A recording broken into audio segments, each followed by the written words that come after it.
Hey there again. It's Jack Paul again. Do you know what time it is? Oh no, please don't let it be a randomness video again. What? No. I am going to do something else.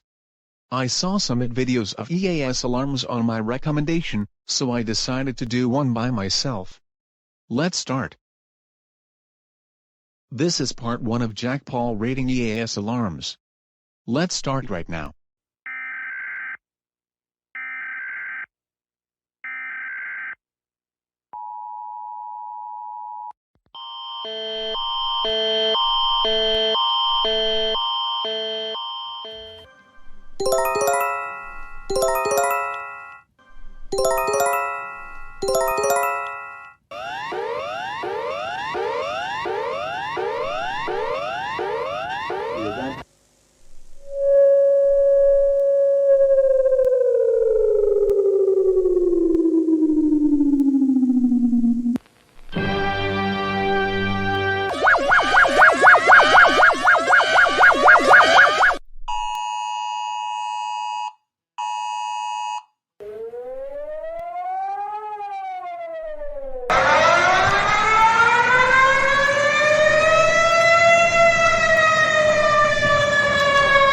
Well, I guess that's all of the EAS alarms I rated.